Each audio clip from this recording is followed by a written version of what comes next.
And welcome everyone to an exciting adventure on Riding Through the Unknown. I'm your host, Michael, and tonight's guest I have been talking with, I will say in full honesty, backstage, and we've been having a lot of fun conversation. So you all are in for a huge treat with tonight's guest. I am so blessed that he agreed to come on and be our guest tonight, and so I am going to stop apparently getting tongue tied and twisted in my thoughts, and I'm going to turn it over to my amazing guest to introduce himself because he has done so much. I just couldn't surmise it in a fitting way, so I'm going to leave it up to him. So I turn it over to the one, the only, inspiring, informational Rob Shelsky. Hi, everyone, and I'm glad to be here. Thank you, Michael, for having me on your show. I think it'll be an interesting evening. We can talk about a lot of different things, extraterrestrials or whatever. A little of my background: I am an author, a writer. I've written 82 books. I have been invited to the Library of Congress to give a speech on UFOs by invitation. It scared the heck out of me. 10,000 people in the theater, and I had stage fright. But I've also been an on camera expert for the Travel Channel for a show on UFOs. They flew me out to Hollywood for that. Not much came of it, but I got a nice weekend in downtown LA along with all the homeless people. So it was a good time. I enjoyed it.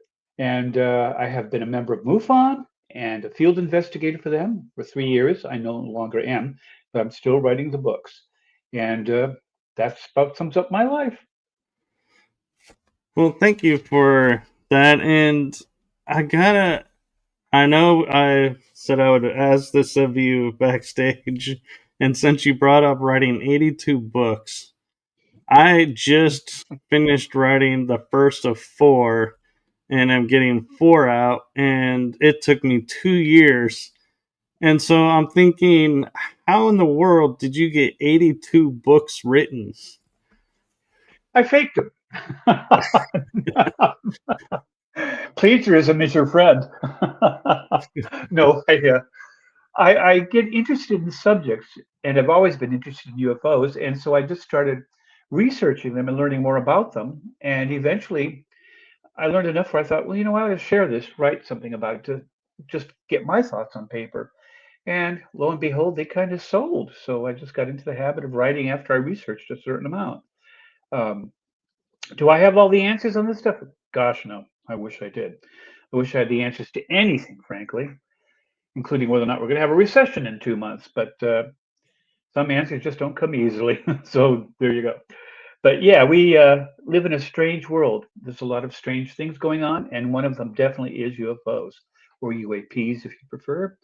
I like UFOs. I have no reason to want to change the title. I don't know why the federal government keeps changing it. I think it's a form of distraction. I don't buy it. I mean, why would you want to say UAP instead of UFO?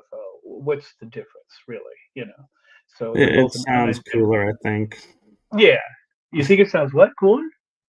Well, when you say UAP is unidentified aerial phenomena, which is like ooh where a UFO is unidentified flying object. It's like Yeah, I think that's cooler.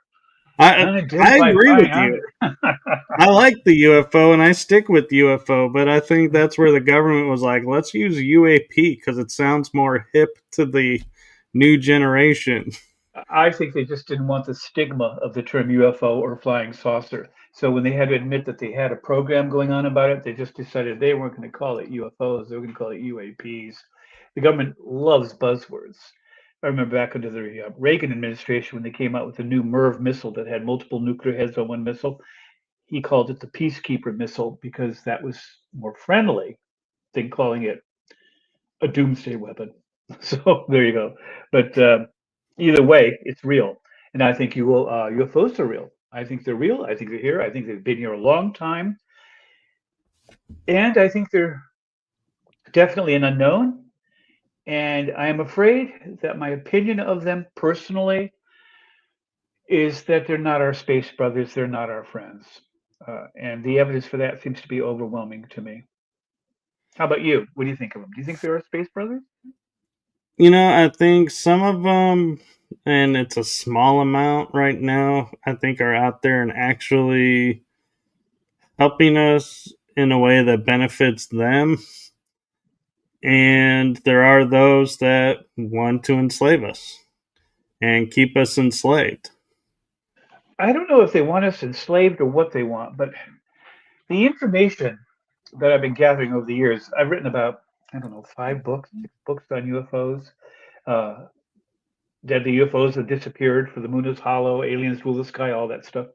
But what I've come up with is that I can cite hundreds, literally, of cases, perhaps thousands of cases where UFOs have harmed individuals, have damaged property, have injured people, made them sick, and the number of people who have died in UFO encounters is far higher than most people think.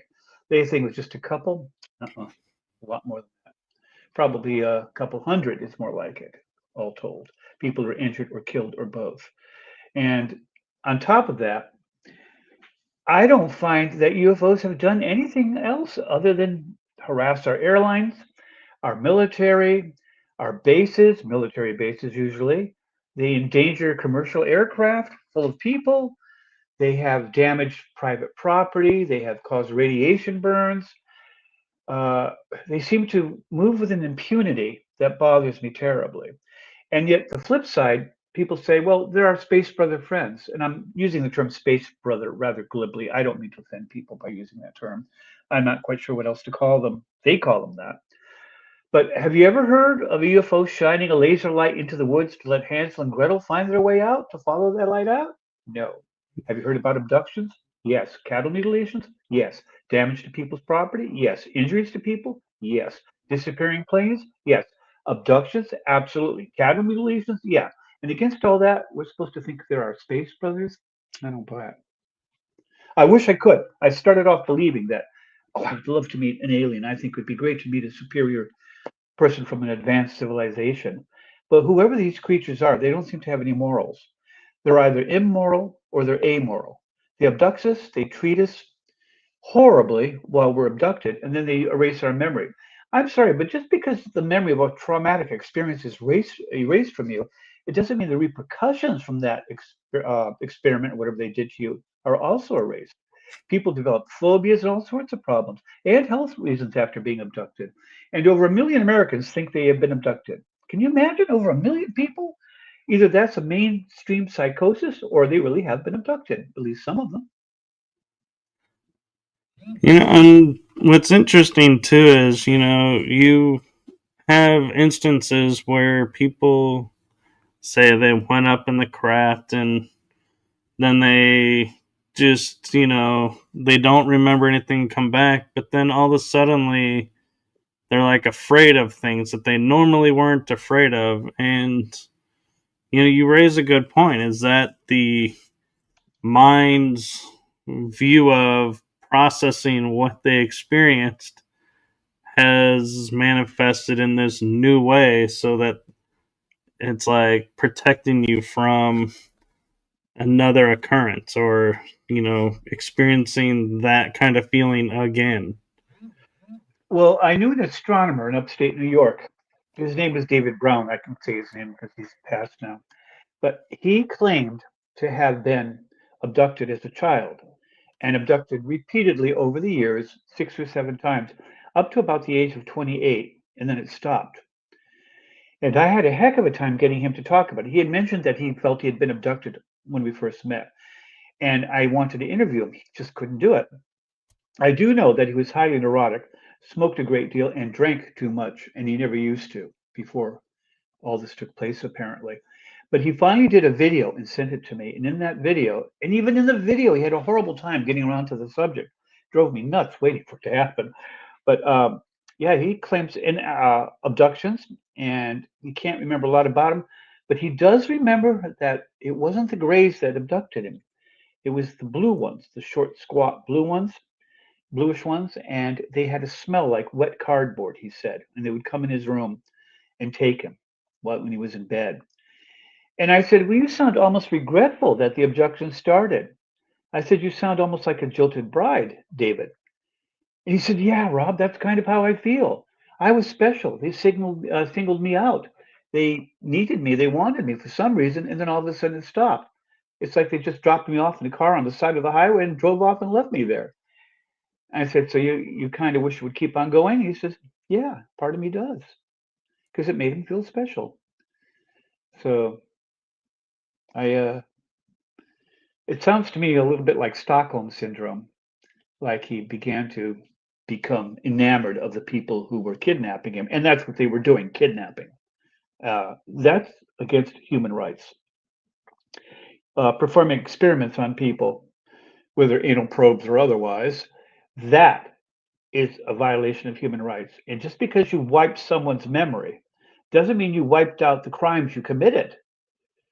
And so that's why I think they're either immoral or amoral. They simply have no concept of morality as we know it. And have they been around here a long time? Yeah, we have evidence they date back probably to the caveman days, and certainly to the time of Alexander the Great and beyond. Whatever these things are, whoever they are, wherever they're here, they've been here a long time. They may actually be another race resident on Earth that we're not aware of. Uh, we talk about shadow people all the time, glimpsing something out of the corner of your eyes and turning and nobody's there. It may just be that they've developed a pretty good technology and they have cloaking devices. They might be moving among us, but unlike reptilian aliens, they're not disguising themselves, they're simply hiding themselves. And they seem to be able to pass through solid objects, so do their UFOs. They don't seem to be governed by our set of physics, so either they've developed some new physics or they're from a parallel dimension. Because whatever they're doing, we don't know how the heck they can do it. It seems to defy all the laws of physics as we know them. That's true. And I wonder, because a lot of times, being, in the paranormal field, you walk into a building and you feel like something's there. You can't see it, but you can feel it's there. It's like you can sense, it's like all your senses except sight are like, there is something else in this room, and Hmm. I can't put my finger on where they're at just yet. And I've always thought of it as, a spirit or could be an ET. And, you're bringing up, shadow beings being able to cloak. And I'm like, could that be what we're experiencing when we had that feeling? Is a cloaked being that was like, oh, I didn't know anybody was coming here tonight. I better hide and figure out what they're doing here. They're doing a pretty good job of hiding. No, they seem to exist. I don't think there's a person on this planet who hasn't seen a shadow person, a glimpse of something out of the corner of their eyes that they thought was a person or an animal moving through the room, and they turn and look and there's nothing there. We've all done it. There's videos galore on the YouTube, and of course, some of them are hoaxed, but there's some quite realistic ones on there. And if you take the time to watch them, like on Slapped Ham or any of these popular paranormal shows, you'll see a lot of garbage, but you'll also see some really interesting stuff. And there was one case where a Mexican family was sitting on the veranda. I think it was in Mexico that it took place, and they're on a dirt road. And someone is filming them across the street, and they're all partying, having a good time, slapping and talking, all lined up in a row on the veranda. A car goes racing by, raising a slight cloud of dust, not much, just a little mist. And right behind it, something blurry that almost looks like it might have been a motorcycle or something like it zooms by. Now, you as the viewer watch it through the camera, but the people on the deck didn't seem to notice it except for one man. He looked up in shock, got up, left the veranda, walked down into the middle of the road, and looked down the road after where the car and the whatever the thing was had disappeared. He saw it, but we both saw it as a blur. That's all. And we're seeing a lot of this sort of thing lately now. And if they can make their UFOs cloak them, and we have a lot of evidence to suppose that they're doing that. In fact, we're starting to cloak our own vessels now too. We call it stealth, but it's the same thing. And only theirs is better. And so, yeah, I think they've been here a long time, and I think they are moving around among us. I really do. Not maybe like the reptilians. I don't have any proof of that, although some interesting suppositions. But I really do think that they have certain capabilities we don't have. Obviously, because they're UFOs, if they're the ones controlling them, have those capabilities. Right. And going along those lines, I don't know if you've been keeping up with like Skinwalker Ranch, where they seem to have a dome or a bubble around a particular area of the land. What are your thoughts about what they're discovering there? Uh, there's a lot of intriguing stuff with regard to the Skinwalker Ranch. I think there's also a lot of garbage. Uh, uh, Bigelow got control of MUFON, the billionaire, and he bought that ranch at some point. And then things started going a little strange, and people started making claims that they could summon the UFOs, telepathically. I'm not saying it's not possible. I'm not saying that it doesn't happen. I'm just saying I need to see it to believe it myself, and I haven't seen it, so I don't know. I'd rather there weren't skinwalkers, but there seems to be some evidence for that too. And a lot of other cryptids as well, including Mothman and Bigfoot. Did you know there's even a vegetable man now, or a celery man? He's got a head like a stalk of celery. No, I haven't heard that one yet. Yeah, I'd like to invite him for dinner for salad. That or if he's salary, bring some peanut butter.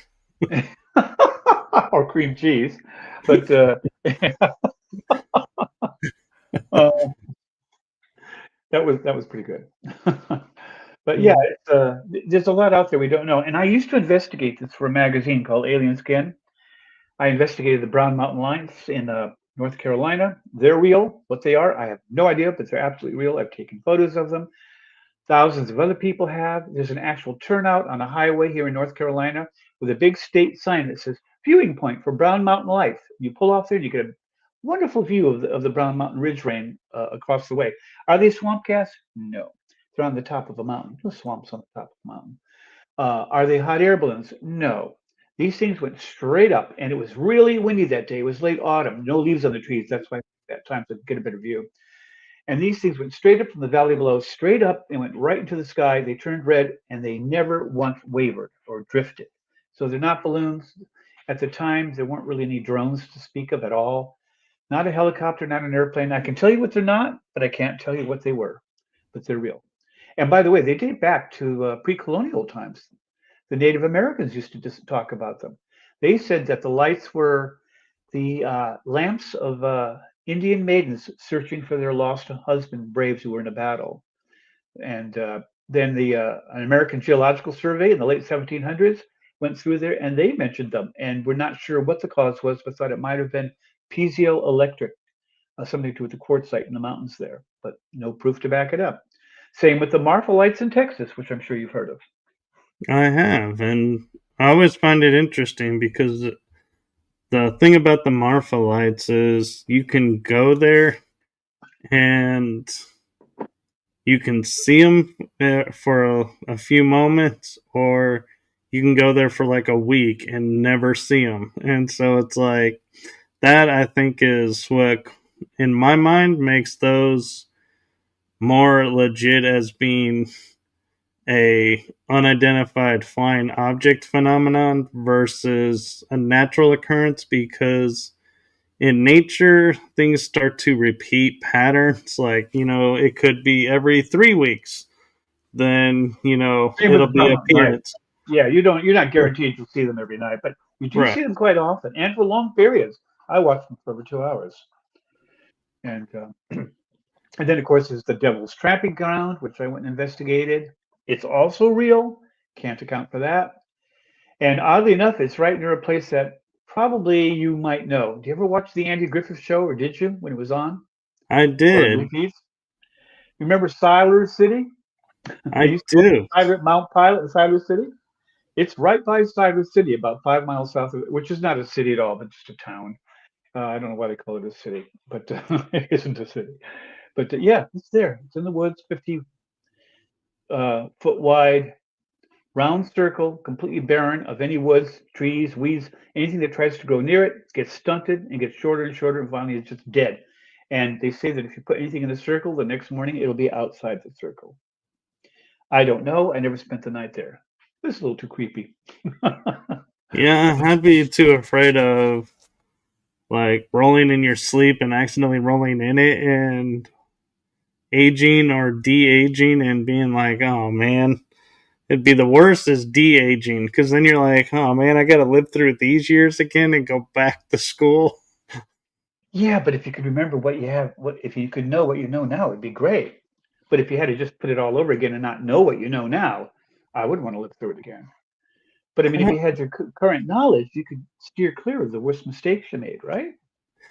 I don't know that that would work, because knowing what we know now, think about back in like the 70s, 80s, we would be probably more threatened to be locked up than we were as a kid Well, already. you don't broadcast it around to everyone. By the way, I'm going to switch subjects here real fast. But you mentioned that you write. What kind of books do you write? Fiction or nonfiction?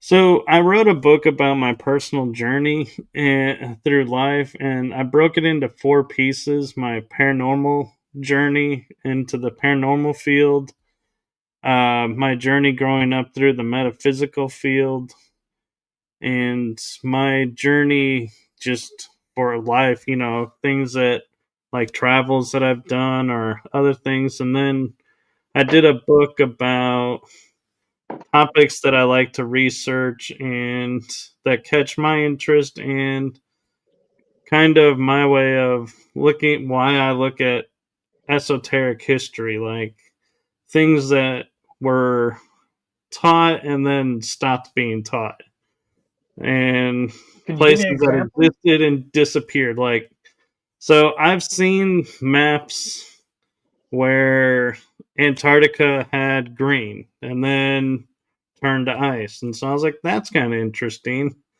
Where's Atlantis? We have thoughts of Atlantis. Where is that? Lemuria, or another one is You, Mu. yeah, you. I think that was supposed to be the parent civilization of Lemuria, or the other way around, one of the two. And the map you're talking about is probably the Piri Reis map, which is by a It British is. admiral. Yeah, and that does show shorelines, mountain ranges, and even rivers in Antarctica, which you can only see with ground penetrating radar because it's got 3 miles of ice on top of everything. So how did they know that? We know darn well the 16th century Antarctica was not clear of ice. So where did, and of course, his map was based on older maps, it was a compilation of them. So he got his hands on some map somewhere of some civilization that had already circumnavigated the globe and then gone down to Antarctica, and maybe quite some time ago, like about 7,000 years ago or more. Right. And also the fact of, if you look, on Phoenician coins, the back of some of the coins have a river that can't be placed in Phoenicia, but if you take it over to the Mississippi, it lines up perfectly.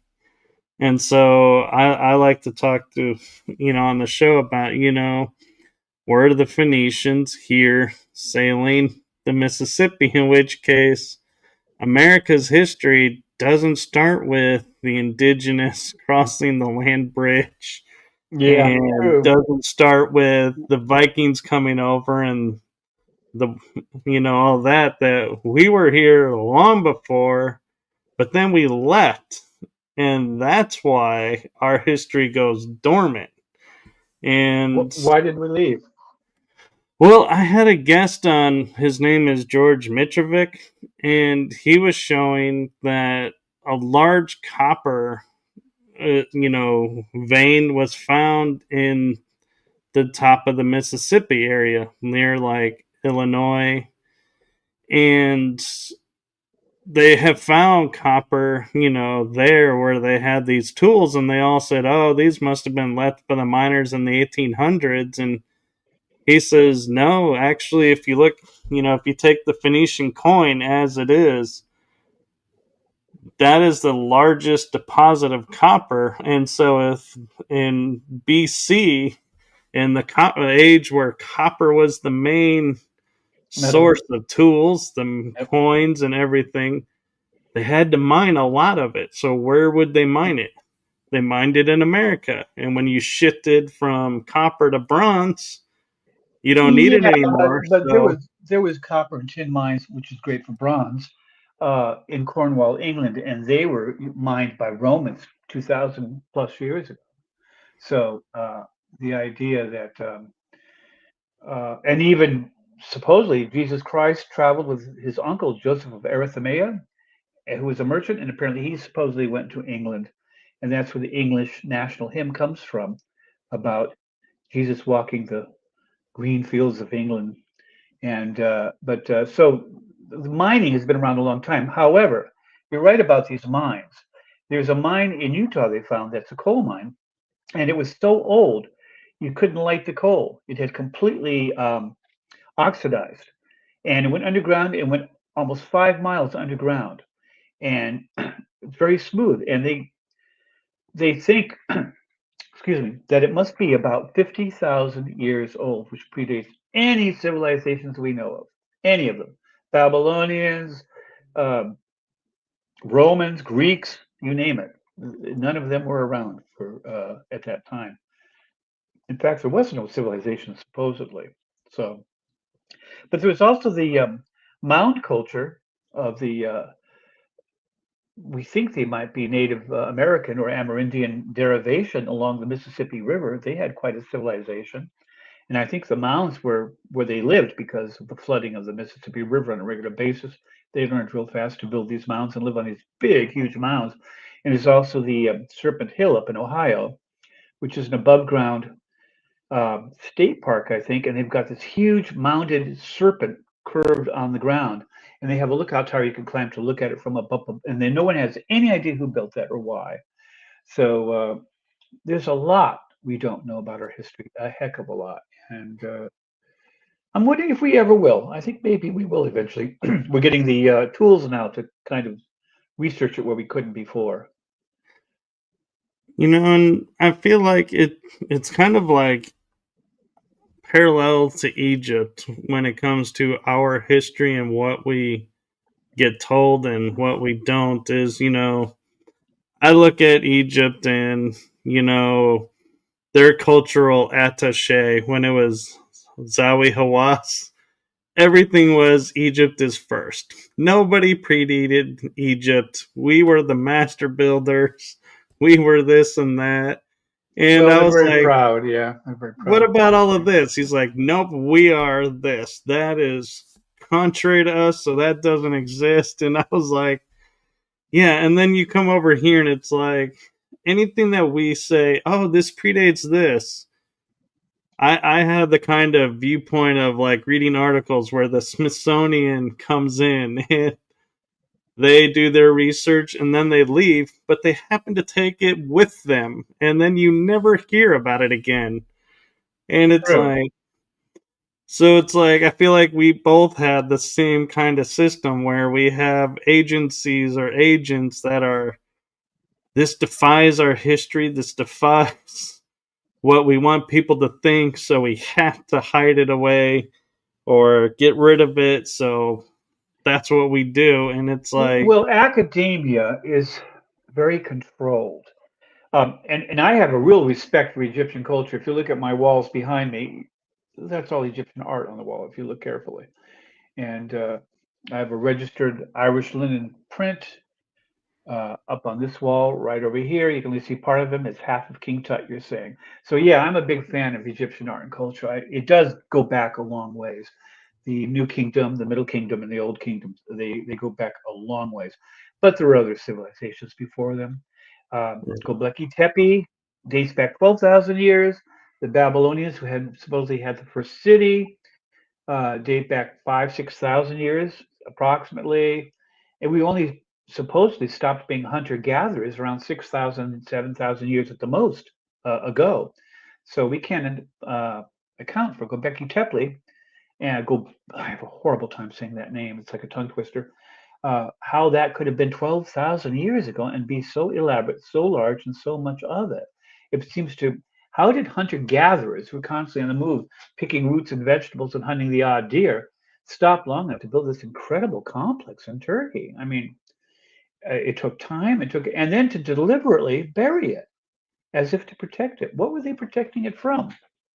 So And that dates back to the Younger Dryas period, about 12,000 years ago. And what's interesting is here in Texas, there's a city and actually a county too by the name Rockwall. And their history of it is the city was here and they were farmers or somebody was plowing their field and they found this wall, So you're not saying Rockwell, you're saying Rockwall rock as wall. as wall. Yeah, yeah. I've been reading about that. They're not quite sure if that's natural or not. I've Yeah. seen it. It looks fake, or not fake. It looks artificial to me. It doesn't look natural, but it could be theoretically. Well, what was interesting is my parents went out there, and I don't know if I might be confusing an article I read with their experience, but when they were when they were telling me about it, is they had exposed a part of the wall, and then there was like a ceiling level, and then there was more underneath that they were hoping to excavate. And I was like, in my mind, I was like, a stack of stone around that could be natural. It could have fallen and just piled up. I'll give you that. But a ceiling going across with timber and stone, that doesn't naturally just settle and happen. That has to be planned, laid out. Yeah, you're right.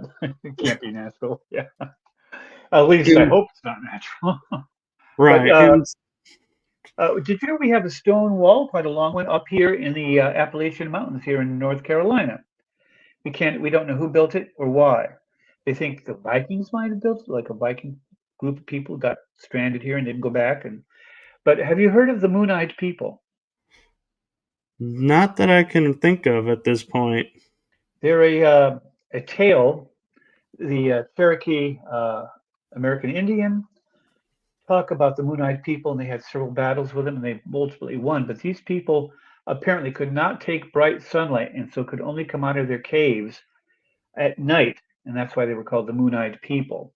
But we've had some very strange occurrences in the Appalachian Mountains here, including some, total maybe 17, 18 vanished settlements, everything from logging camps to mining camps to small towns that just utterly vanished.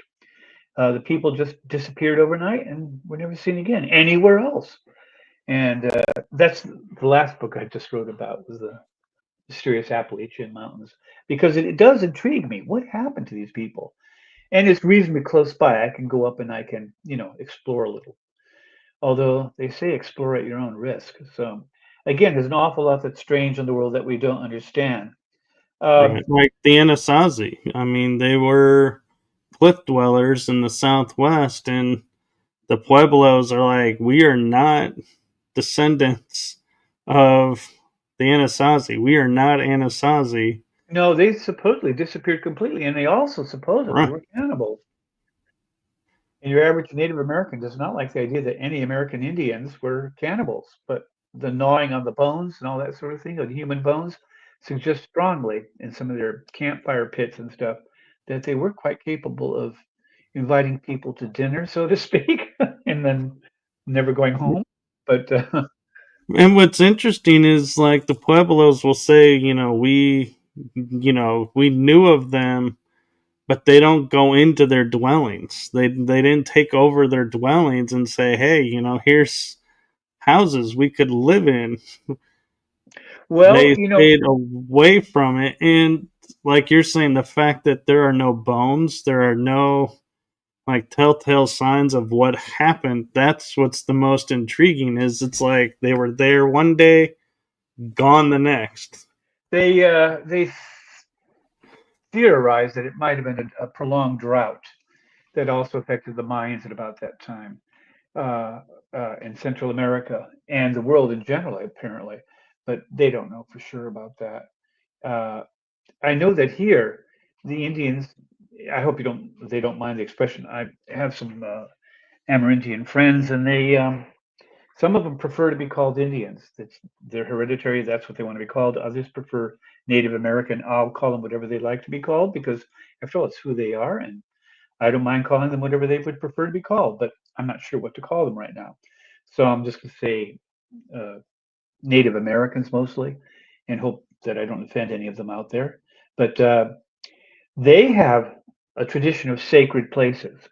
We don't, and the pueblos were a sacred place to the Indians of today. They would not go into them. However, we always think of a sacred place as someplace holy and to be protected and to be respectful of. The Native Americans, especially the Cherokee, didn't really pin it down quite that hard. The sacred place was a no-go place. You didn't go there. It was sacred for whatever reason. Sacred because something existed there, something evil was there, something good was there, or something powerful was there, and you didn't want to bother them. And we have a lot of those here on the East Coast. They date back quite a ways. And the Appalachian Mountains are full of those as well. And a lot of these towns and settlements that disappeared were in exactly those places where the Native Americans said that was sacred and you should not go. They won't even hunt or fish within 5 miles of some of these places, oddly enough. And yet the game is pretty good.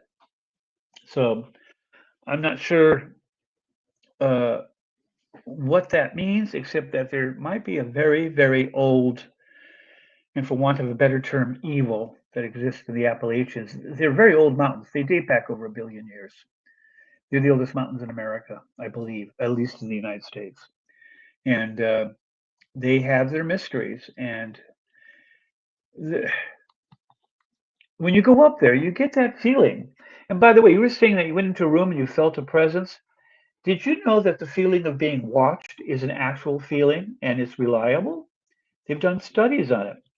And people can feel being watched, and about 87% of the time, they were right. So even though you can't possibly know someone's watching you, you can have a feeling you're being watched. They think it might be some sort of survival instinct we've developed. But that means that when you feel a presence, you might not be, excuse me, feeling the presence so much as sensing someone else in the room that you're being watched. And with shadow people, that could very well be where that feeling comes from. Although I have to admit, do you ever feel afraid when you glimpse a shadow person or go into one of these places that presence is there? Actually, it's funny you mentioned shadow people because when I was preteen to teenager, I would see out of the corner of my eye shadow beings, is what I call them, because they were like black humanoid figures, but you'd only see what was peering around like a door frame Exactly. or Mhm. around a wall And then when you go to opening. look, there's nothing there.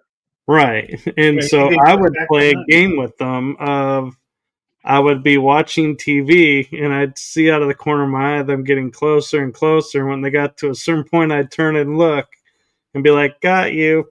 And I viewed it as like a game of, who's gonna see who first, and would I allow them to touch? No, but how close would I get? How close could I let them get without them touching me? And it was like, to me, it became like this game playing with spirits. And I thought, oh, this is fun. This is great.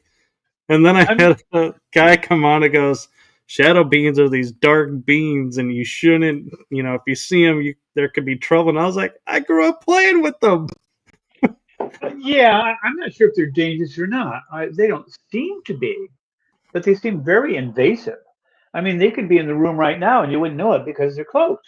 Right. They're shadow people.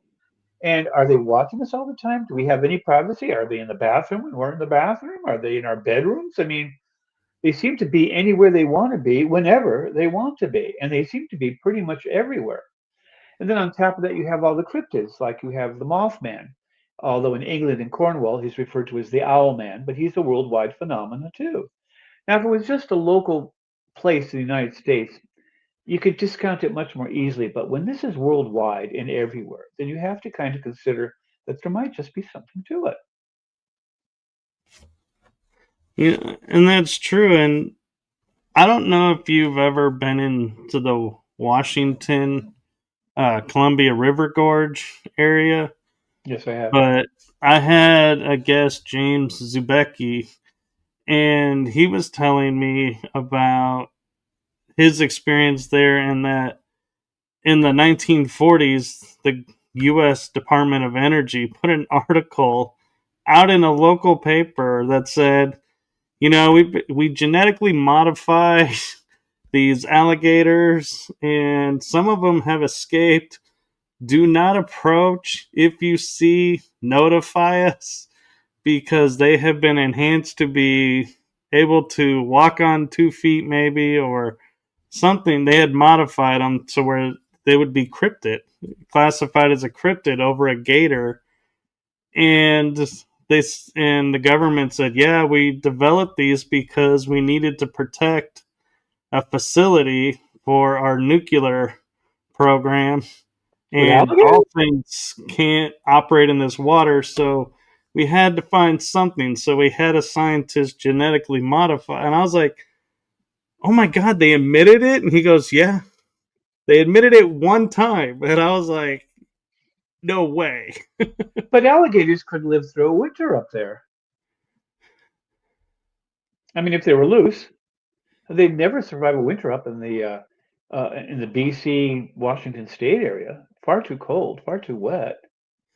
Well, it Well, depends on not what too wet, they modified them with, because they could have but they developed. modify them with fur coats. I mean, when you're modifying them, like crossing them with other species, I mean, trying to create a guard that can guard something, I'm like, you could have crossed the gator with, say, a thick fur, like a bear almost, and then, like, yeah, they have a thick skin so they can adhere to the Yeah, cold. I suppose you could. Of course, one's an amphibian, and the other is a mammal. So that would take some doing, but they're getting pretty good at all that sort of. How long ago did this supposedly take place? Any idea? They Approximately. said the article took place in the 40s during World War II. Ah, well, they had very, very limited capabilities. They weren't genetically modifying things so much as they probably were breeding, breeding them for certain characteristic traits. We didn't even know DNA existed in the 1940s, and so I mean that all came later. We did have a concept of genetics, um, thanks to Mendel, I think it was, and his sweet peas. The pink sweet peas, the white sweet peas, and the red sweet peas. You mix the red with the white, and you'll get, and out of four, you'll get one pink, one white, and I mean, one red, one white, and two pink. So that was about the extent of our genetics capability in the 1940s. So I don't think they're crossing it with mammals or something, although they could have crossed it with other reptiles, I suppose. Well, what they said was the scientist that was tapped was he had figured out how to take these small, I think it was like salmon or something, and food source was getting kind of scarce because of all the hunters, the fishermen, and everybody throughout the years just eating without letting the population repopulate. Hmm. And so he had looked at it and was like, and developed a fish that was bigger, meatier, and could grow faster. And Oh yeah, you can breed for stuff like that all the time. Look at all the dogs and cat breeds we have, and that's not right. genetic. That's just at least not genetic engineering. That's just breeding. Well, they say that when he figured out how to do that with the fish, is the government tapped him on the shoulder and said, "You're now going to become a part of this project, and you're going to help us develop these things." And he disappeared from history Hmm. once he entered that area. So I don't know exactly what happened there. I just know, like, from the articles, and there's a lot of cryptids in the River Gorge area, and so it's like I can't help wondering, are the cryptids there now from the government facility that escaped and are now running wild, and you know we think things would stay limited to there, but who says, if it's like, Mothman, if it's got wings, how's it It going to can stay there? fly. It'll fly anywhere. And look at Jurassic World. No matter what they do, they can't keep those darn reptiles on the island, can they? I know. I mean, they're And everywhere. People. That show really, I don't know how people keep watching it. It's gotten so stupid. Walking your pet dinosaur. I mean, Well, Although, and mind you, I don't mind that. I was gonna say I took the notion of Jurassic Park would be really cool, but develop the herbivores. That would be amazing enough to see and walk upon. Why would we create the meat eaters that are gonna hunt and kill us? I agree. I agree. I mean, that was kind of stupid, but of course, it's the meat eaters. Excuse me. We go for. We want Tyrannosaurus Rex. We want the raptor. We want, we want the stuff that's scary and spooky. But I can tell you, I have new respect though of the raptor from watching the movies when they talk about how it could open doors and communicate through sound, and I'm like, oh man, how intelligent they were, and I was like, yeah, I but have they're not new really our. respect. Yeah, they're not. They really weren't that intelligent. They had primitive reptilian brains. The hypothalamus was about as high as their brain capacity went. The hippocampus area was developed, but the upper layers of the brain weren't well developed. They weren't a very bright species. Um, Although I'm not sure because I wasn't there when they were alive. But I mean, the evidence would seem to suggest otherwise.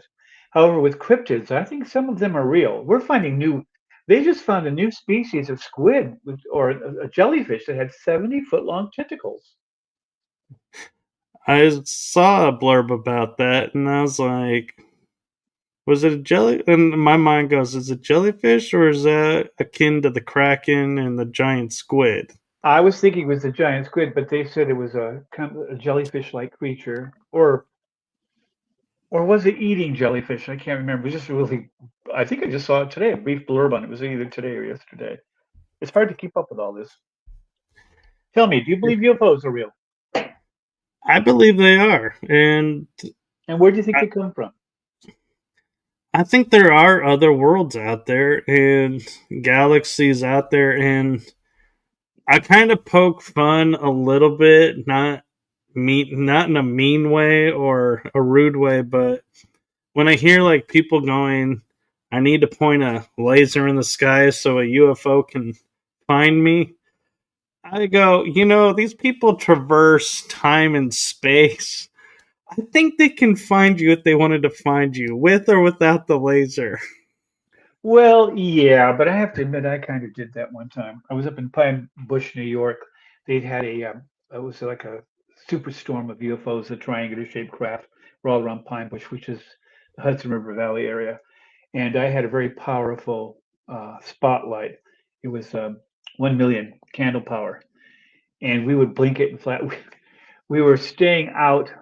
One of the favorite places to view was near an old Jewish cemetery, so we were parked outside the gates of that, and we were flashing this at the sky. We saw several satellites, but never saw a UFO there.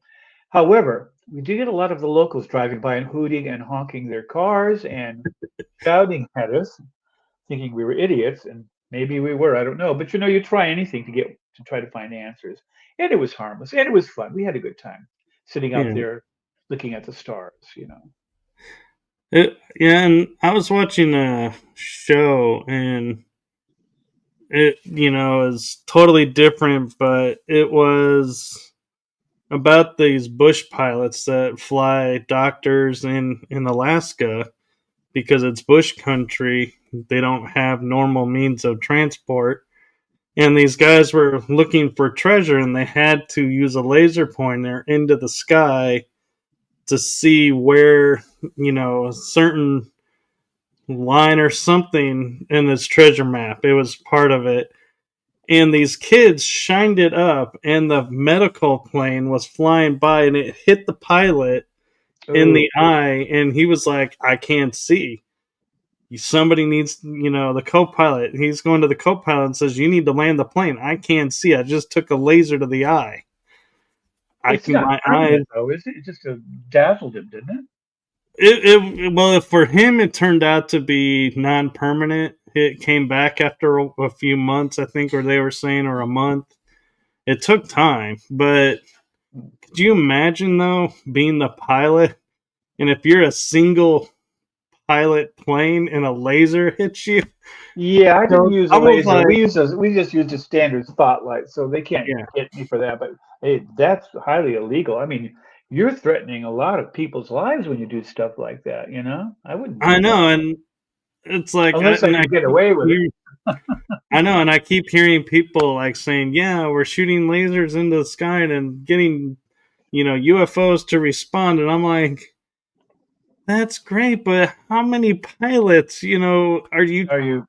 Yeah, sure there's definitely. no pilots in the airspace while you're doing this? Because Yeah, I don't think that's the best way to approach the whole thing, no, really. So if you think UFOs are real, and you do, where do you think they're from?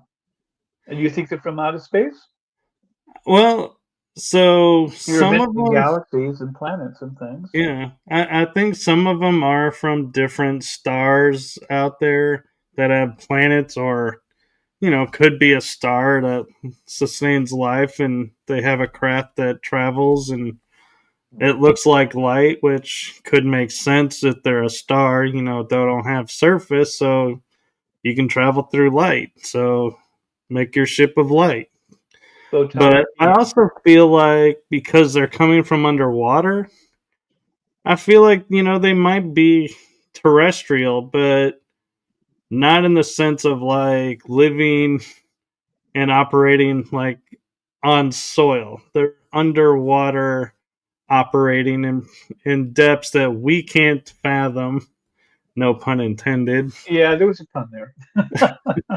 But I feel like, yeah, there are, caves, different places that are depths that we can't imagine that I'm like, I feel confident UFOs could totally be operating there and we'd have no idea and being observed and And they just seem to come out of volcanoes and lakes and rivers and even mountains. And they've been when like Pinatubo erupted. I think it was in the Philippines. They spotted a UFO right near when it was erupting, and apparently it was a UFO because it wasn't moving. It wasn't a rock flying through. They were just sitting there, and then it darted off finally to the had a across the horizon. So it wasn't something being ejected from the volcano itself. We know that. We don't know what it was and why it was there, but it was there. So, but I don't know yeah. how we can go on denying it. I mean, the government has so consistently and persistently denied these things that you have to come to the conclusion that they're lying. You know the old saying, methinks thou protesteth too much. And the government constantly seems to be protesting this. Oh, no, there's no such thing if UFO. It's just flying saucer scare. Oh, well, there might be something, but it's probably swamp gas or the moon or Venus. People misinterpreting. Then finally, it's well, UFPs do exist, but they don't seem to be any danger to our airspace. Really? Then why do you have a government program to research them? I mean, if they're not a danger, Yeah. why worry about it? You know, Project Blue Book. What are that some of was the a other ones? whitewash. For a blue book, that was a real whitewash. I mean, it really was. That's my point. But yeah, no, I there was even a show on TV in the '60s called Project Blue Book. Did you ever watch it? I hadn't heard of that one, but I did watch the one the History Channel put out like probably a decade ago. Mm. Yeah, this predates that. It was again, it was a whitewash. Every time someone saw a UFO, it was like one woman was looking out of a plane and she's going, "Oh, I see a UFO! I see a UFO!" Then one of the two UFO experts from Project Blue Book looks out the window and he goes, "No, you're looking at Venus." So I mean, it was more of a to. And have you ever noticed, like with the news media, you'll get two anchor people that say, "Oh, one of our citizens here in Toledo saw an interesting thing the other day. They saw a flying saucer," and they look at each other and they smirk and a little chuckle. Yeah. Everything they do to try to discount the idea that these things exist, which makes me think that they do exist. There is a conspiracy of silence, and I think that conspiracy is for some very real reasons. I agree. And to me, I liked the movie Contact and I like, Good the movie. story Good that it movie. unfolded. Yep. But I think, and if memory serves right, it's Matthew McConaughey's character. I think lands the most prevalent line that I think should wake everybody up, and that is, if we're the only life out there, then there's a lot of wasted space out there.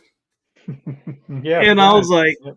to me, that was like the perfect line to sit there and say, y'all are nuts for And yet, saying, when we seriously try to think there might be people out there, then we're called nuts.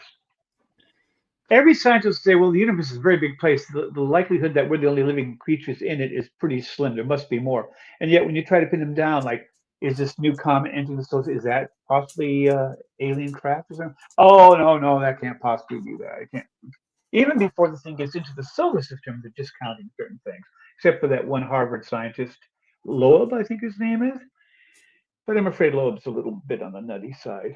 I mean, he really is. It just why would you ruin your credentials by spouting some of this stuff? I mean, if it's true and you have evidence to support it, by all means. But if you're just basically blowing hot air and nothing at all to back it up, then why would you self-destruct like that? That seems because what happens if you do find real information? Then no one's going to believe you. It's like the boy who cried wolf.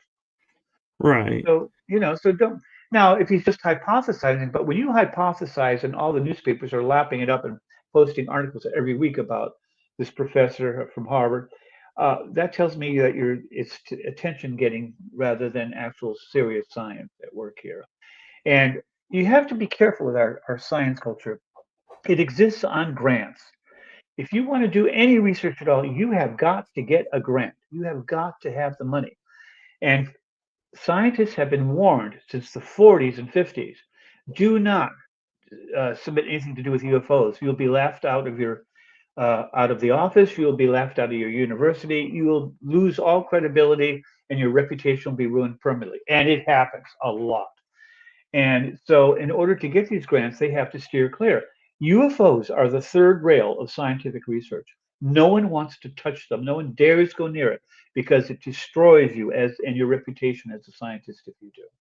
If you take any of it seriously, that's how seriously the government and the powers that be have been pushing to keep this under wraps by absolutely ridiculing and destroying people's careers and lives anytime they push it too far.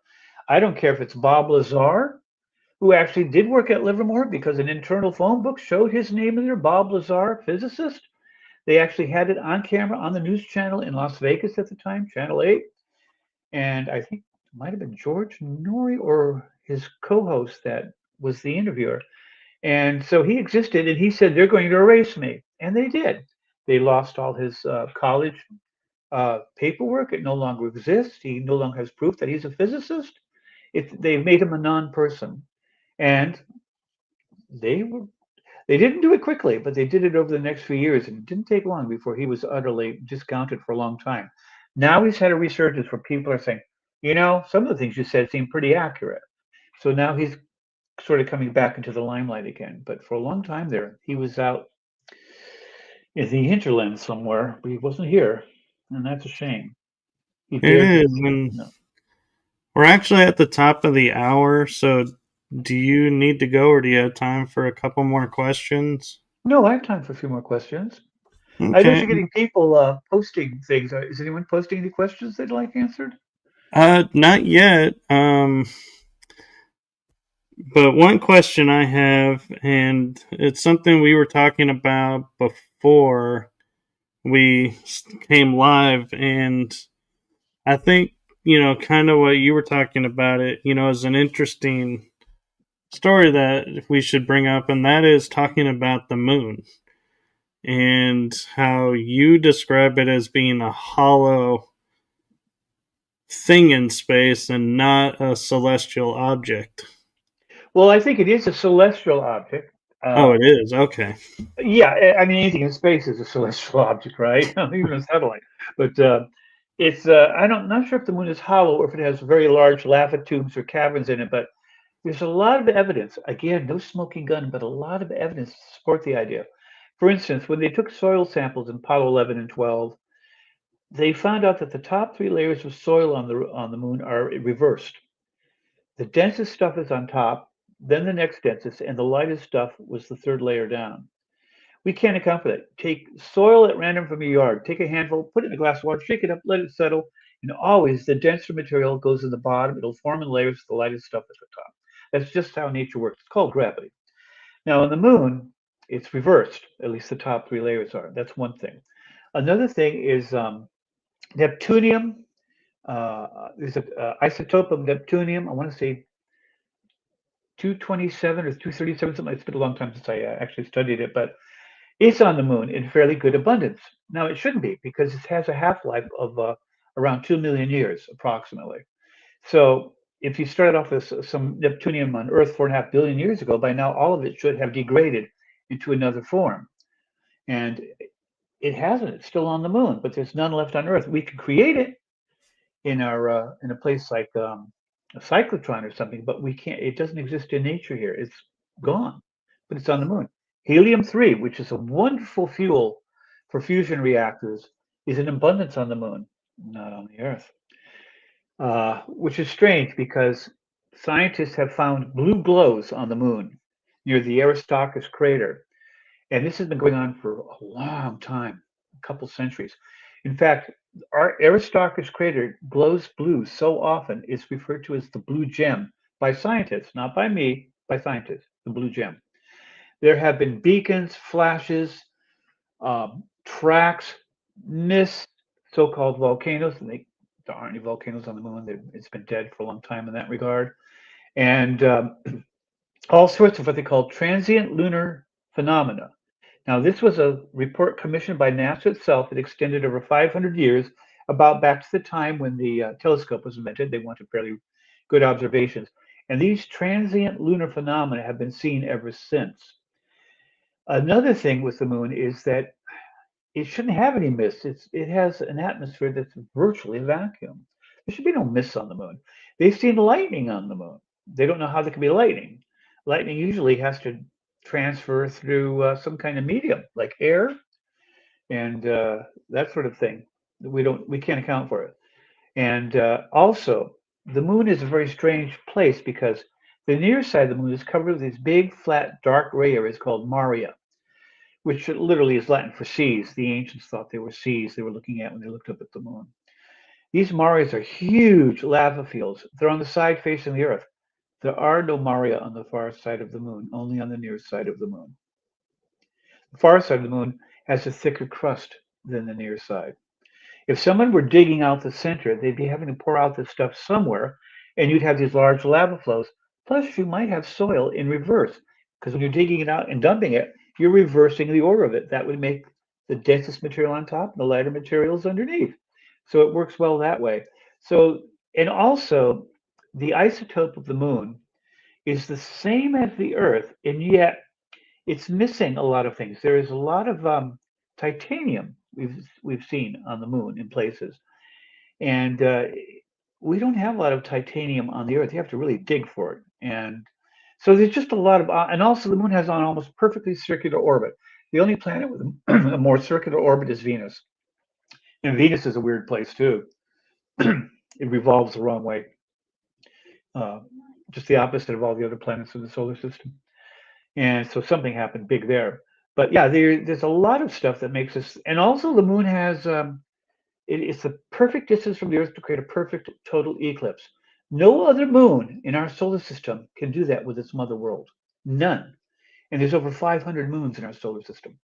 Why are we the only ones that have it? And oddly enough, if the moon is hollow and it's circling the Earth, there's one other planet that might have a hollow moon. Can you guess which one it is?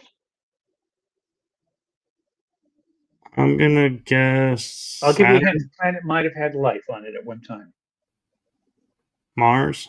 Yes, Phobos is not dense enough. By the way, the moon's not dense enough. The moon's supposedly made from the mantle of the Earth, but its the density is so light compared to the Earth that the moon could almost, not quite, but almost float in water. Phobos is the same way. Its density is way too low for the size of the moon it is. We can't account for it, and they've conjectured it might be hollow. And oddly enough, it circles a planet that's the only other planet in our solar system that might have life that we know of, or had it once. So that's an odd coincidence. So, I mean, again, no smoking gun, but a lot of intriguing data. Well, and another thing that we were talking about regarding the moon is we assume the moon has always been here, but there are stories from cultures to where they talk about a life where there was no moon in the sky, and then all of a suddenly there was a moon in the sky. And so, how can that be? You know, we're Well, having an object that's big in the sky, yeah. although we'll talk about that in a second, the size of the moon, actually, as you pointed out. But how could we have stories of no moon and then all of a sudden moon if it is natural celestial object? And that is odd. The Greeks referred to the proselynes, the people that lived in Greece before the later Greeks arrived, the ones with all the odd names like Aristarchus. Uh, my mind's blanking out on the Greek names right now, but they said that the proselynes were a race that inhabited Greece before the current Greeks moved into it, meaning current in about 500 BC. And they called them the proselynes, which literally means before the moon, before there was a moon. The Romans also talked about a time before there was a moon in their historical records. In the New World, in Central America and North and South America, and even in Mexico, the native tribes are often started their stories back in the ancient times before there was a moon. This is a common way to start a story that was basically a legend or a myth. That's what we call them. They don't call them that; they call them history. And so there's a lot of written records and historical vocal references that refer to a time when there was no moon. The moon may have been a natural object that was taken, hollowed out, or made more habitable, and then moved into that nice, perfect circular orbit around the Earth. So, are we being watched? We could be. And by the way, the moon is a wonderful place for the military. It's the high ground, and any military anywhere in the world at any time will tell you that it's important for the military to occupy the high ground. It's the most advantageous. They can watch us day and night, century after century from up there. And there was not a thing we could do about it up until very recently. And even now, we're pretty limited. So, Yeah, I agree. And I just, I find it interesting how, science, is so called pulled the wool over our eyes because we grew up thinking, okay, this object split off from the Earth and was there and moved around, and this is science fact. And then you hear all these stories, and you're like, wait a minute, who do we trust? The people that were physically here that told us the stories? Or do well, you trust the science today? And it's like, it's a mix because everybody knows, like the game telephone. You tell one person, and by the time five or six people get it, you don't have the same story. story is completely different. Yeah, quite weird usually, too. Well, science is based on the idea of the scientific method. You have to have provable results that can be repeated by other people. That's the maxim of science. And that's why I go with it because it's the only thing we have. Now, it has been growing. For instance, in the 20s, there was a gentleman who came up with the idea of continental drift. He was laughed out of geology, ruined his career. You never heard from him again. I honestly can't think of his name right now. He's in one of my books. I should remember it, but I don't. But then all of a sudden, around the 50s, we suddenly figured out that continental drift is real. And I remember seeing it in school in the early 60s, talking about continental drift. Whereas 10 years earlier, the man was laughed out of his career. This is very common. And science takes it too much on itself sometimes. Um, yes, use the scientific method. Yes, approach this in a pragmatic, logical way. But by the same token, don't rule out something simply because you don't know anything about it. If you don't, if most of these scientists have never studied American history or European history, and they don't know about these stories that the Central American people spoke, or the Greeks or the Romans spoke about a time when there was no moon. All they know is there's a moon in the sky. Although one scientist at NASA, McDonald, I think his name was, said it would be easier to prove the moon doesn't exist than to prove it exists. Because the moon does ring like a bell. That's another thing it does. And it can ring like that for several hours. How can it do that if it's solid? Rocks will ring Right. or vibrate for a very short period, but not for hours.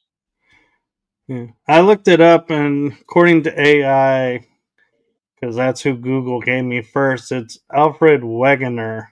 That's it. Alfred Wegener. Yeah. He's the one. Yeah. They utterly destroyed that poor man. And he was right. He was right. But at the time, continents floating around on the world like they were islands on a sea, not likely. Well, and I think the part, where they say like Pangea, where we were one massive island that drifted apart, they looked at, it's like you look at the continents now and it's like if you were to just push them back together, they wouldn't fit. And so, like, no, there can't be a Pangea. But it's like if you tweak them a little bit, like turn one maybe on its side, it's like all of a suddenly they fit. And it's like, Yeah. hey, who's to And you say? it's quite clear that South America fits into Africa almost perfectly, and that North America, if you tilt it slightly, it meshes with Europe very well, and Australia and India, the subcontinent. Oh, and it's not just been the one. It's not just been Pangea. We had Gondwana. We had another one called Rhodesia, something or other. But we've had a lot of supercontinents. I think five or six of them at least. Well, and what I find interesting is, we talk about, life, and, we have bones of dinosaurs that are in Africa, that are in North America, and are in, Europe. And South And it's America. like, you can go, well, I can see how Africa could get into Europe. They're giant. They could have probably crossed the Suez Canal like no problem. But how do you go from Africa to America? And I'm like, they had to be connected Well, at some and point. that's more proof because if you look at Australia, they have a beautiful flower, very large and big, called proteas. And the only other place in the world that has them, I believe, is in Africa, in South Africa. Now, Australia and South Africa are widely separated, but they both have the same plant that evolved, Protea. So they had to somehow have been together because Protea does not float on the ocean waters. It sinks like a stone. It just couldn't have made it to Australia over across the Indian Ocean. And this is true of other plants and animals too. But yeah, it's interesting how the Earth is evolving and we're learning more. But the thing is, people say, well, science taught me this and now this is true, so you can't trust science. Yes, you can. Science is a learning experience. Every year that goes by, we learn more. It took the entire history of the human race up to about 1957 to accumulate all the knowledge the human race had in 1957. It took all of history to get there. Then it only took 15 years to double that, and then it took half that time to double that, and then half the time to double that. We're rapidly reaching the technological singularity, where information is flowing so fast that we can't even predict what will happen in the next minute, let alone the next few days. Right now, we want to be able to predict economies, finances, even the weather.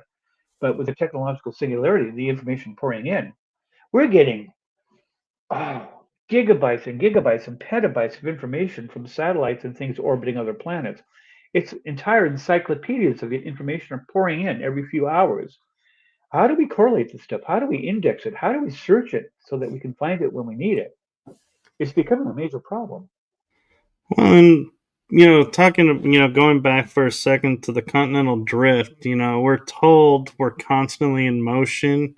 We're not cast in stone, like, the continents are not, this is it. No, we're still moving. We're just Mhm.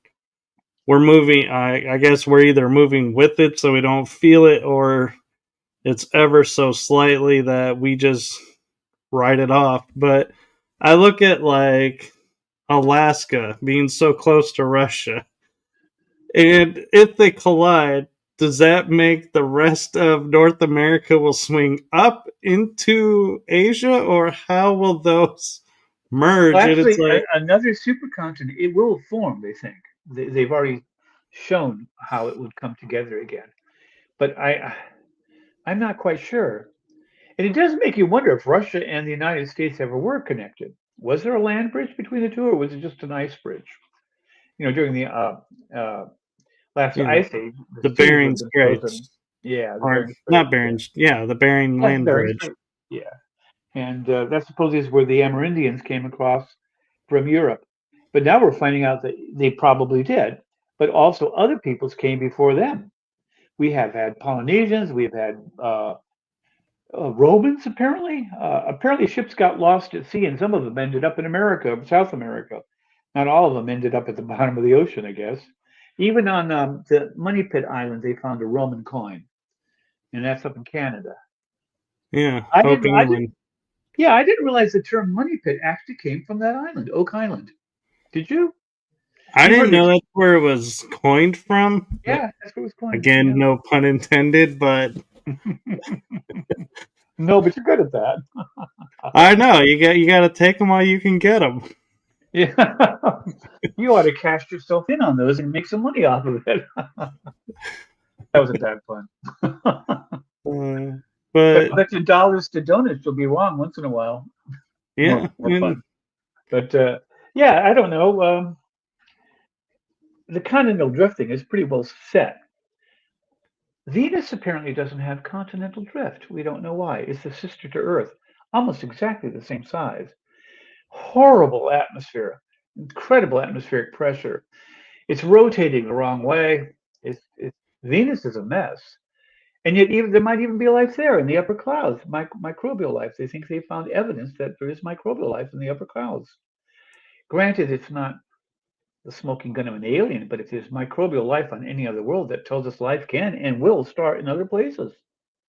well, and look at Mars. I mean, we were told all throughout our lifetimes Mars was lifeless, and now they're like, oh no, there's water. So we found water on Mars, so life And is on the moon, possible. and on the moon, we found water on the moon. Yeah, I know. It's funny because when I was young, they didn't know if Mars could support life or not yet. It just wasn't. They were still conjecturing that it could be. The first drawings of Mars by astronomers showed canals. Those were actually named for the Italian guy who named them, and he called them canali. So we right away thought canals on Mars. Well, actually, that term means lines or like straight lines. And when you look at the early diagrams of Mars, it shows this odd network of lines spreading out across the planet. And that's how we saw Mars. Now we don't see it that way anymore. Did And Mars change, or did we change, or did the Mandela effect have an effect? those are all are possible. And Hmm. Yeah. what So I find interesting too is, we have like Edgar Burroughs who wrote a book about life on Mars. Edgar Rice Burroughs, and he wrote more than Yes. one book. He wrote tons of books. And, he postulated all of this, and everybody laughed and was like, no. And they couldn't even make a movie for 100 years to truly show what he was talking about because our technology was not there, is No, what our, they C, say. our CGI wasn't good enough until quite recently, the last couple of decades. Yeah. I was So, watching Babylon 5. I love the Babylon 5 series, but the CGI in that compared to today was pretty awful. well, I mean, look at Star Trek. I mean, as the series evolved, So they different use models. shows. They actually use little, not so little. They use models of the Enterprise and stuff, actual models, and they'd hang them in a dark environment. So they were at, and did you know Star Trek was one of the last ones to switch over to CGI? They really wanted to stick with their models. I did know that, and one of the things that has had me most curious about the original Star Trek series is all the shows they knew were popular. They would put props aside just, in case they bring it back, or, for selling down the road, they could make money because people would want to buy it. Well, when Star Trek ended, they threw it all away. And it's I like, know. why would you throw away a major TV show? I mean, it had top ratings for Well, most of it. No, actually, yes and no. It had reasonably good ratings, not spectacular. It was a very expensive show to produce. It was about $500,000 at the time in the '60s. I think it came on the air in '66, and uh, it was popular with a niche group. I was one of them. I was a Trekkie from the year ago, but it really cost the studio a great deal to produce the shows, and they actually limited the amount of special effects you could have in any particular show, like the transporter and stuff like that. And so but they do that with a lot of shows. Battlestar Galactica, all those shows, they didn't keep that stuff. I don't know what happened to Robbie the Robot from Forbidden Planet. He was around for a while and then he just sort of disappeared. Do you remember Robbie the Robot? I do, and I actually, being a Trekkie, real quick going back to Star Trek, what surprised me was, we hear about it disappearing and then coming back on TV for a few more seasons. And I don't think a lot of people know who the driving force of the resurgence of the TV show was because it was a source nobody would ever expect. And that was Lucille Ball, a comedian. That I did not know. She was the reason she went to her husband at Desilu and said, "We need to put Star Trek on. People love it. We need it to be airing." And he was like you were saying it's too expensive. She goes, "Then I'll pay for it." And she paid out. I think it came out that she paid for some of the season out of her own pocket. And then Desi Lou was like, "Hey, we're actually making money with this show. Which Let's which series are we talking about here? the original series." The original series was on for 3 years and never came back. It was canceled after the first year from CBS, I think it was.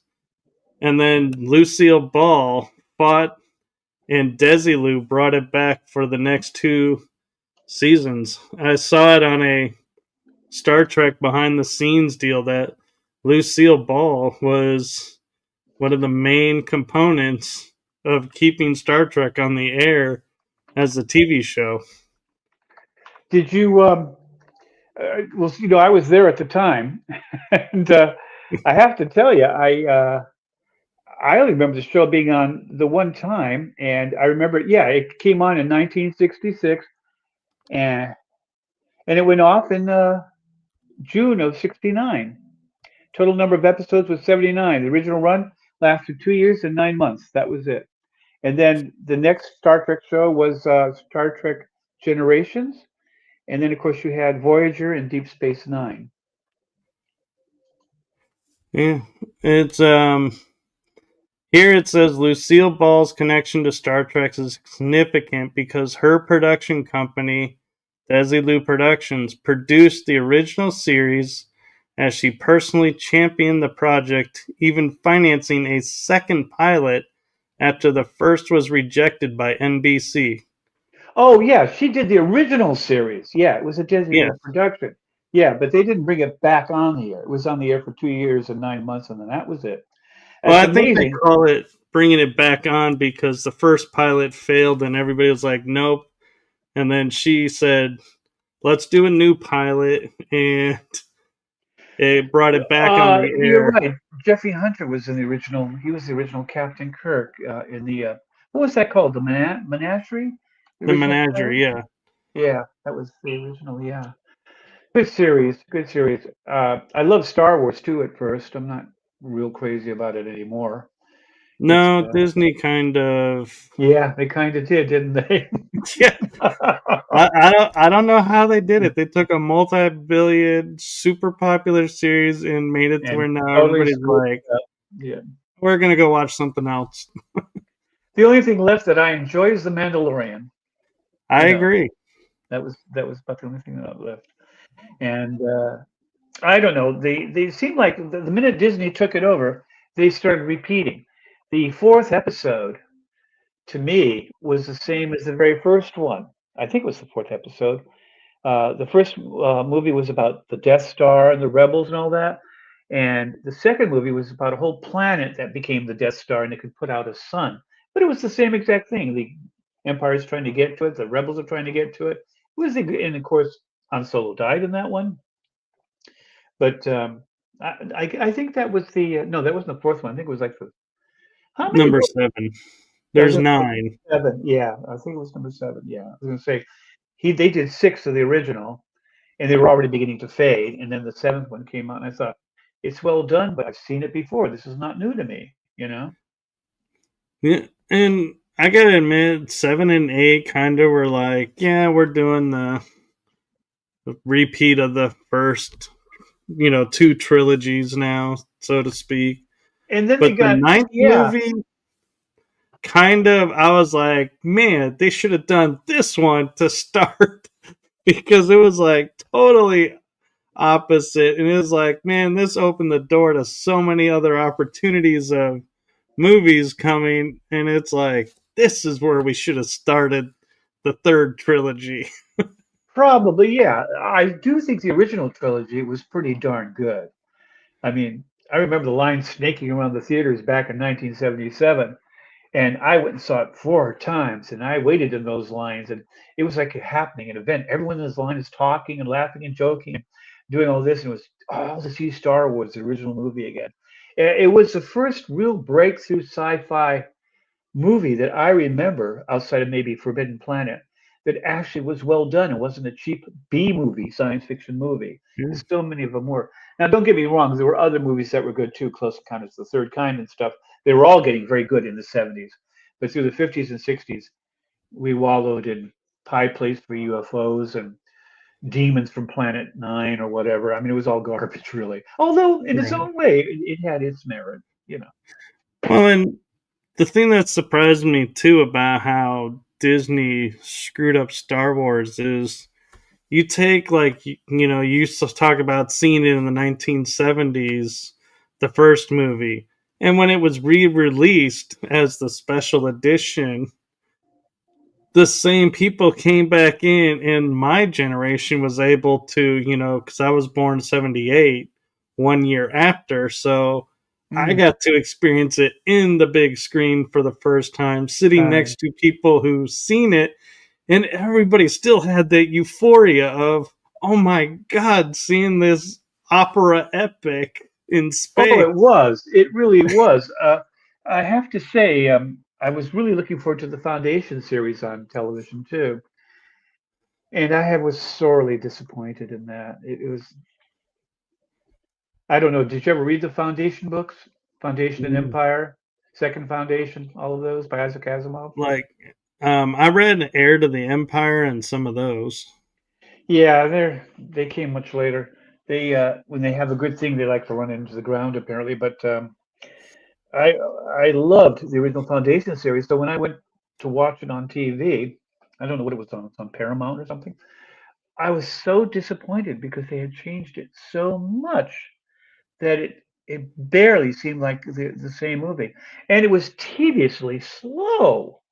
I mean, you did have action every now and then, but you had long periods, like when they're on the spaceship going to the Foundation, the first Foundation. They're in space like for 5 years, and they're swimming in a pool, and everything's dark and kind of gloomy on board spaceships. I don't know why. Star Trek spaceships were bright and cheery, but Yeah. lately spaceships have gotten quite dark. But Even Battlestar Galactica was bright. yeah, comparatively speaking, yeah. But now everything's and it's also drippy. I've never seen so many wet, drippy interiors of spaceships as I have, and that kind of started with the Alien and also Blade Runner. Remember seeing Blade Runner and thinking, how depressing, this gray, dark movie. Excellent movie, by the way. I mean, that thing really has withstood the test of time, but at the time, to see such a dark vision of the future was unusual. It wasn't the bright, optimistic future of the 60s and early 70s that we Yeah. were brought up on at the time, And another one that we're missing is Dune. That one was like epic that came out, and it was like you had different factions vying for control of one planet, and it was like nobody wanted to give the planet a say for themselves. Everybody was like, we're going to control your world, you're going to work for us. Well, I mean, why not? The powerful always take advantage of the weak. Actually, The original Dune movie of the '80s, I rather liked.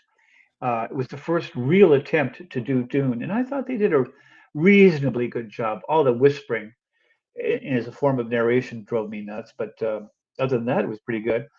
The remake, uh, who was the young actor that starred in the remake? I can't think of his name offhand. I can't either, but I think he was in Charlie and the Chocolate Factory. Was he? Yeah, I didn't think he fit the part very well. He seemed out of. Yeah, He was he, sort he of like played Wonka, I think. he played who? Wonka, in charge of the factory, Willy Wonka. Well, I thought Willy Wonka was played by Johnny Depp. That was an earlier movie version. Well, the earlier movie version was starred Gene Wilder as. Well, Gene Wilder, and then they remade it with Johnny Depp, but then they decided to do the origins of Wonka, and that is the kid from Dune. Yeah, I saw a sequel to The Wizard of Oz. That was absolutely horrible too. But I don't know why they have to push it to such extremes, but they do. I guess when you're making money off something, you don't want to let go of the franchise. But No, but they also look at like Marvel, who makes buku dollars off of movie upon movie on the series, but it's different they haven't for the story. last couple of years. They're not doing well at all, Well, I think because with a they, couple exceptions. yeah, Yeah. DC couldn't figure it out, and I think Hollywood right now is undergoing massive restructuring, and so I think that's why a lot of the stuff coming out is like, oh, we'll remake this thing because we really don't have writers writing new stuff because we're reinventing ourselves. They're not even reinventing it. They're just rewriting the old stuff, and for want of a better term, making it more woke. Which some of it needed to be. We needed to be more inclusive with women and other races like that. Absolutely. The days of an all-white Hollywood should have been long gone by now. But by the same token, in the effort to make it more relevant to people of today and the younger generations, they've also hamstrung and gutted a lot of it. Um, Isaac Asimov was an astrophysicist and a great sci-fi writer. He did the whole iRobot series, the three laws of robotics in Star Trek. They talk about Data's positronic brain right out of iRobot. The Bicentennial Man was a movie based on the iRobot series. He was terrific, but in redoing the movies, they wanted to make it more current and relevant to people, and in the process, I think they kind of gutted. Yes, he was in the golden age of science fiction. Yes, it was always men in space opera, and the woman had to be saved. That should have gone long ago, and it did. But finally, but by the same token, if you go too far in that direction, you're obviating the very crowd that's attracted to these movies. And you know what crowd is most attracted to Star Wars and space opera type movies. I'm sure you know which Oh, crowd would be the young male adult. And if you take away the young male adult, then you have to rely on the female population to do it. And a lot of there are exceptions, of course, and a lot of exceptions, but a lot of women just aren't that into space opera. They'd rather watch a good romance or mystery or something like that. So Disney kind of killed the very audience that was supporting its movies, and now it's trying to win them back. We seem to go way in one direction with this balance thing, down and up, down and up. And now I think we're trying to hit the middle and becoming more reasonable about everything. yeah. You know, I've, oh, go ahead. I was gonna say, which is what I think drew me to Battlestar Galactica, because if you remember, you had females operating command on the bridge, like you Hmm. could not launch without the female telling you you are good to go or where Yep. your target was, and they had female fighter pilots. Yep. And in Star Trek, you had Nichelle Nichols as Lieutenant Uhura, and she played a very good role. And you had Mhm. others, but again, they weren't quite on the same level as the male roles. It was they were the ones always having to be Yeah. saved by the men, you know. Well, And and not to toot Battlestar Galactica too much, but they also had the first female doctor. Because remember, occasionally there would be the male doctor who would come in and talk, but he would always ask Cassiopeia her thoughts, and she would say, "Yeah, I agree." And it was more like she was the chief medical officer than Officer, he yeah. was. Yeah, no, the one thing I liked about Marvel is it did bring women to the forefront and made superheroes of a number of them. But by the same token, it almost went too far, and it had one movie, it was all women superheroes, and they just lost the young male adult crowd. Unfortunately, the young male adult crowd likes what it likes, just like women like what they like. And they want to see men duking it out. They don't want to see women humiliating the male figure. And any more than women want to see the male humiliating the woman figure. I mean, with what they did with Marvel is akin to what we did with women in the 1950s. Their place was in the home. They were supposed to do the ironing and the housekeeping and being very happy doing it. I don't know anybody who was, but and by the same token, then that's what they did in reverse later. I remember watching Thor Thunder something, and they stripped him nude in front of all the gods in this big pantheon. He was standing there Yeah, naked. It was never, never would they have done that to a female lead in those no, movies. No, because that would have been sexually objectifying the woman. But it was okay to sexually objectify the man. The pendulum had swung to the point where now it was the man's turn to be treated in a humiliating fashion. But I think now we're finally getting to a balance where it's fairly even on both sides, and that's what I like to see: balance, fairness. yeah. And I'm looking at the time, and we actually are like close to an hour and 40 minutes. So Yeah, we are. it's kind of gotten a little bit away from me, but I want to give you a chance real quick before we go. Where can people find all 82 or your books, if not all of them? I want him to buy all of them, several copies each. I have my Rolls Royce to maintain. No, they can get me at Amazon, or the easiest way is just Google me. Just Google Rob Shelsky, it comes up.